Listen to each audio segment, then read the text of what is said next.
Ya, aku tergantung prasangka hambaku kepadaku. Kenapa ada orang di zaman dulu tuh kayak dapat karomah, keajaiban-keajaiban dalam hidupnya. Kayak nggak mungkin terjadi secara logika dan ilmiah. Karena memang dia yakinnya ke Allah itu 100%. Apakah kalau kayak gitu kita nggak perlu ikhtiar? Perlu, tapi ikhtiar nggak ada hubungannya dengan keyakinan. Ikhtiar itu hubungannya dengan kewajiban. Allah yang suruh ikhtiar, tapi yakin berhasil apa enggak, itu urusan yang kedua. Urusan hati antara kita dengan Allah Subhanahu Wa Taala. Kayak kita minum obat. Tentunya kita harus beli obat yang paling bagus, dokter yang paling recommended, yang spesialis. Oke, itu ikhtiar. Tapi kalau sampai hati kita terlibat dengan ikhtiar itu, meyakini bahwa kalau ini pasti sembuh, kalau ini kayaknya nggak ada harapan, soalnya dokter juga nggak ahli, berarti hati kita sudah terpaut dengan makhluk dan berarti sudah berkurang yakinnya kepada Allah. Saat itu kita tidak akan melihat keajaiban. Yang terjadi dalam hidup kita saat itu apa? Hal-hal yang ilmiah. Kenapa kita hanya ngalamin hal-hal yang ilmiah? Karena kita yakinnya kepada hal yang ilmiah. Kenapa ada orang yang ngalamin hal-hal yang sifatnya miracle? Karena dia yakinnya kepada mukjizat, yakinnya kepada aun atau pertolongan dari Allah Subhanahu Wa Taala. Jadi bukan kita tidak berikhtiar, ini bab amalul qulub, amal hati. Apakah hati kita yakin gak sama Allah SWT?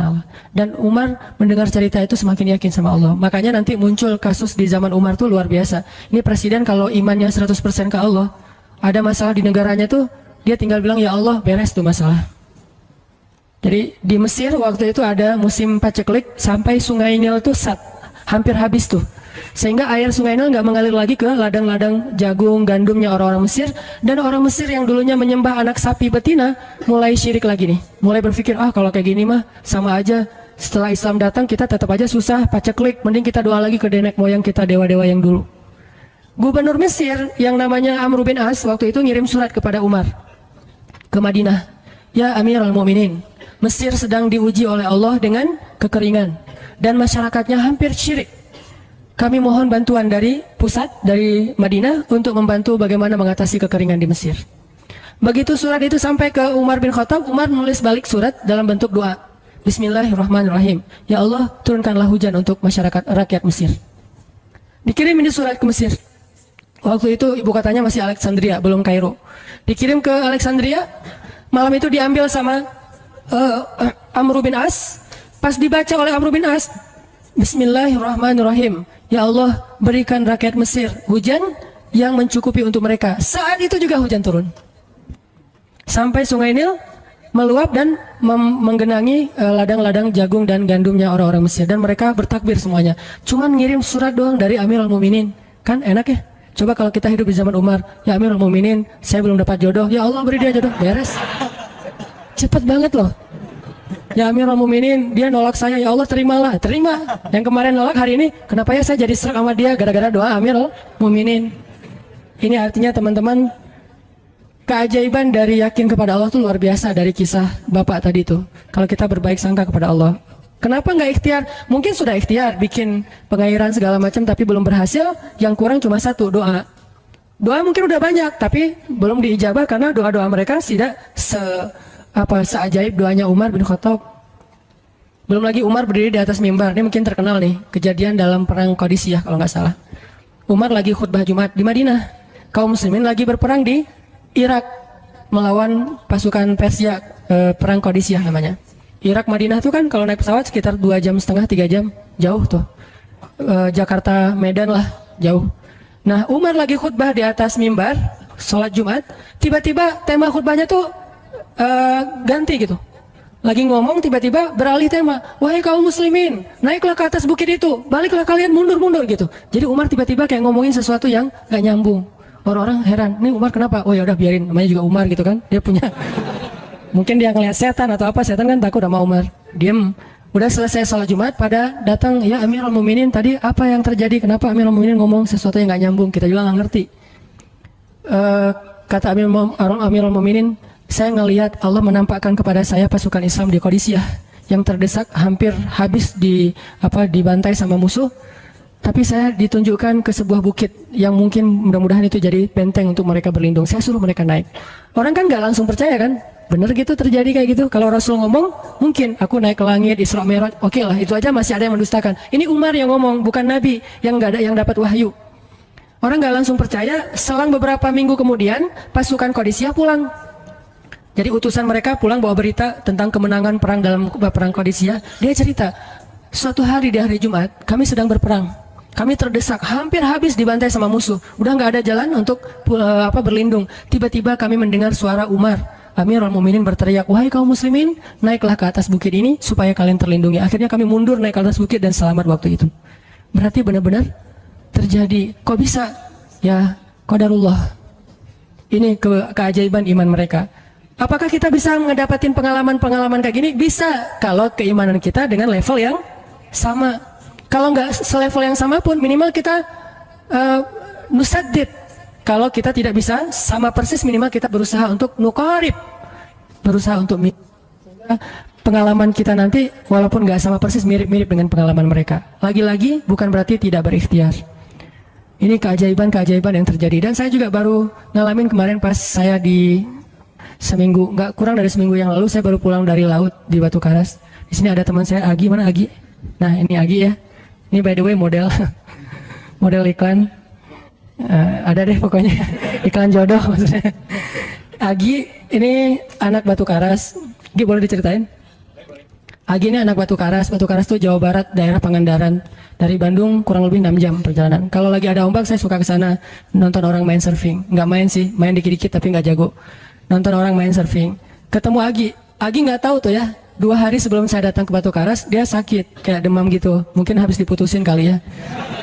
Dia demam gitu, nggak enak badan, pengen pulang. Biasanya kalau nggak enak badan cuma dia tinggal di Jakarta, paling juga di kos-kosan. Tapi kali ini pengen pulang ke Batu Karas banget. Aduh, kenapa ya pengen pulang ke Basroh Batu Karas gitu ya. Batu Karas kayak Basroh gitu.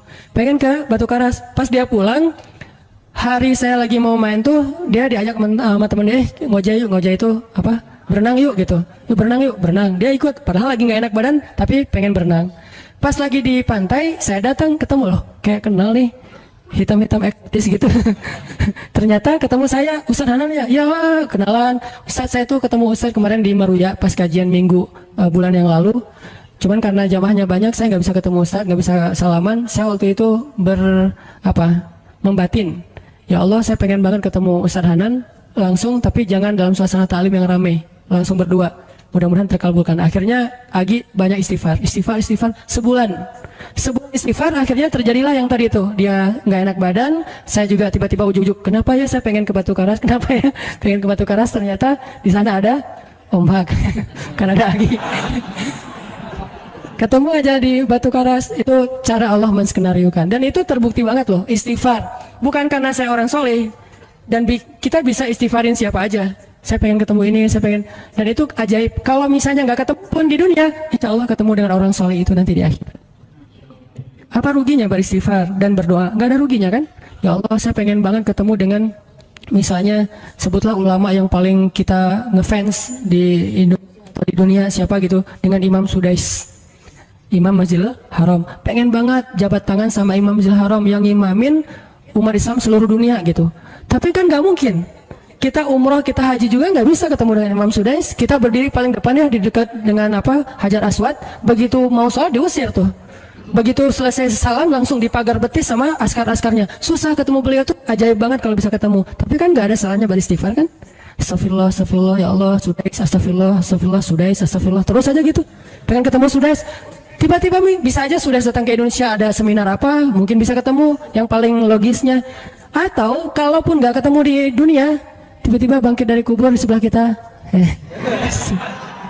Siapa? Kan kamu sering manggil saya dulu, siapa? Sudais yang mana ya? Imam Masjidil Haram, Masya Allah, Syekh gitu. Dan orang soleh nanti di akhirat, dialah yang salah satu akan menyelamatkan kita dari perjalanan yang sulit. Selain syafaat Rasulullah SAW. Jadi kalau disebut nama Nabi, kita spontan ya, Sallallahu Alaihi Wasallam. Kalau perlu bahkan kayak respect banget gitu kalau disebut nama Nabi langsung Sallallahu Alaihi Wasallam, karena luar biasa jasa Rasulullah. Yang jelas selain Rasulullah Sallallahu Alaihi Wasallam, nanti ulama-ulama, orang-orang soleh juga bisa nolongin kita di akhirat. Jadi kalau kita doa, ya Allah pengen banget ketemu si fulan, Syekh fulan, Ustadz fulan, Kiai fulan. Kalau nggak ketemu pun di dunia, pasti ketemu di akhirat. Yang jelas harapan kita nggak mungkin Allah abaikan gitu aja, nggak mungkin. Pasti Allah kabulkan. Cuman Allah kadang-kadang menggunakan cara yang lebih baik daripada yang kita pernah bayangin. Ketemu beliau di dunia paling cuma selfie. Tapi kalau ketemu di akhirat, dibawa selamat di sirat yang panjang, lebih mending mana? ketemu nih dengan seorang ulama, orang soleh yang kita ngefans banget nih. Pokoknya saya pengen banget selfie sama beliau, ya Allah. Apalagi kalau orang soleh itu followersnya banyak, misalnya 1 juta 100 sedikit itu mah, banyak model yang 17 juta 19 juta. Pengen followersnya nambah kalau selfie sama beliau, cuma nambah followers. Tapi kalau ketemunya di akhirat, nambah apa? Nambah derajat, naik level.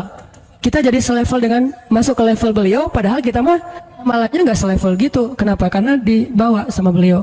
Orang soleh itu kalau mau masuk surga, teman-teman nyari teman-teman yang mencintainya di dunia. Ya Allah, mana fulan, dia mencintai saya di dunia. Ya Allah, mana fulan, dia mencintai saya di dunia. Allah bilang, dia masih tuh di sidang, belum beres-beres, sudah sidang ke-30 misalnya. Kan sidang di dunia aja satu kasus berpuluh-puluh kali kan, gimana sidang akhirat lebih berat lagi tuh. Ya Allah, tolonglah dia, selamatkan dia, karena saya mencintainya selama di dunia karena engkau. Akhirnya orang-orang soleh pada balik lagi dari surga, balik lagi ke padang mahsyar. Demi ngapain? Demi menyelamatkan orang-orang yang mencintai mereka semasa di dunia. Datang ke padang mahsyar, cari ke bagian informasi. Tolong dong yang namanya ini gitu, panggilin. Perhatian, Hanan At-Taqi dipanggil sama siapa gitu teh. Saya dipanggil, datang aja. Mas, saya yang dipanggil, benar Hanan At-Taqi? Ya, mana coba buktinya? Aduh, saya lupa bawa kartu nama. KTP misalnya. Nah, pasti tahu lah ya malaikat sama kita. Udah, masuk aja. Tuh ada yang nungguin di business lounge gitu. Jadi ada VIP lounge-nya gitu kan. Oh, saya boleh masuk VIP lounge-nya, masuk ke VIP lounge. Udah sampai di sana udah ada makanan segala macam, mereka lagi duduk. Kayak asa kenal nih, siapa ya? Dekat Hanan ya? Ya. Wah, kita sering ketemu dalam doa. Wah, akhirnya pelukan. Ada apa, Syekh? Yuk ikut saya ke surga, kan enak banget kan? Terus sidang saya gimana? Udah beres, diberes sama teman-teman saya. Saya banyak teman di dalam gitu. Saya banyak. Beres kan? Di dunia aja bisa gitu, masa di akhirat nggak bisa? Tapi dengan seizin Allah dan Allah ridho dengan kebaikan-kebaikan itu. Jadi nggak ada sia-sianya juga kita. Kan dulu saya pernah cerita yang Imam Ahmad bin Hambal kan, yang pengen banget ke Basrah, dan itu ternyata terjadi juga sama Agi. Dan terjadi juga sama salah seorang driver ojek online di Bandung. Baru 2 bulan yang lalu kejadiannya. Saya lagi datang ke markasnya Pemuda Hijrah, kita sering ada kayak rapat gitu di kantor. Markas kita namanya Masjid Al-Latif di dekat Gedung Sate. Datang dari pagi rapat sampai sore. Dan saya pakai baju baju main biasa, bukan pakai baju talim. Sebetulnya sama aja sih. Waktu itu sholat zuhur di Masjid Al-Latif, saya ngimamin sama asar. Habis asar pulang, karena nggak nyetir sendiri, saya pakai online. Saya order nih, pakai ojek, ada yang ngambil. Drivernya ngambil, datang jemput, pulang. Kemana? Ke Cimahi, pulang. Di tengah jalan dia nanya, Mas sering sholat di Masjid Al-Latif itu ya? Saya bilang, ya lumayan. Saya bilang, iya itu masjid ramai banget, anak-anak muda pada numplak di situ talim. Siapa sih itu? Ada imam muda, bagus suaranya gitu. Ntar jangan GR dulu. Muzammil, oh iya Muzammil, iya bagus loh. Tadi udah GR, ternyata salah. Oh Muzammil, benar-benar Muzammil tuh suaranya bagus banget ya, anak ITB kan? Ya anak ITB ya. Kalau Mas di situ sering ngimamin juga? Ya sesekali sih, saya bilang. Dia mulai curiga gitu. Suka ikut talim juga di sana? Ya kadang-kadang, saya bilang. Kenal sama Muzammil? Ya lumayan, padahal murid sendiri kan? Lumayan, saya bilang. Oh Mas, kayak agak asing nih. Mas tadi ngimamin sholat zuhur bukan? Ya, saya bilang. Mulai curiga kan dia? Mas namanya siapa sih Mas? Hanan, saya bilang. Hanan? Hanan yang mana nih?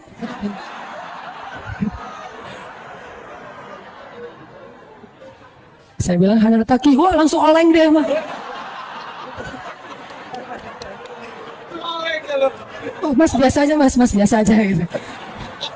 Ini benar Ustaz Hanan At-Taqi, benar. Masya Allah, ya Allah, udah gitu kayak terharu gitu, heboh, semua orang pada ngeliat lampu merah lah gitu ya, pada ngeliat semuanya. Saya langsung pakai masker, gitu. Ustadz tahu nggak Ustadz, saya sebulan ini istighfar, terus habis dengerin cerita Imam Ahmad bin Hambal yang ke Basrah, saya istighfar, ya Allah pengen banget ketemu Ustadz Hanan, tapi jangan ditalim berdua, jadi bisa curhat-curhatan gitu. Ternyata Allah bikin skenario, saya order ojek online, dia ngambil, jadi ngobrol di jalan sampai ke rumah, akhirnya bertamu nggak pulang-pulang. Wah ini luar biasa bicara Allah. Dan wallahi teman-teman, dan itu terjadi. Jadi udah 2 kasus nih yang saya alamin ya. Satu lagi yang ojek online tadi, dan dua-duanya hajatnya sebulan Allah kabulkan. Jadi kalau ketemu saya aja sebulan gampang, masa ketemu jodoh bertahun-tahun nggak dapat ya? Gimana nih? Istighfarnya gimana nih? Ini terutama buat cewek-cewek nih. Kalau cewek-cewek kan nggak bisa nyari, masa cewek kayak kepo gitu kan nggak mungkin. Pura-pura follow, nge-like. Kok dia nge-like terus yang first like lah gitu? Nggak mungkin kan? Cewek kan agak-agak jaim. Ya udah istighfar aja deh. Banyak-banyak istighfar. Tiba-tiba ada yang kesandung jatuh di depan cewek, HP-nya jatuh. Dia pergi, HP-nya nomornya. nggak penting sih ceritanya. Pokoknya ada. Ada jalan dari Allah yang kita nggak ngerti nih, yang jelas bisa. Kita tinggal yakin aja sama Allah, istighfar, Allah yang kasih jalan. Walladzina jahadu fina lanahdiyannahum subulana.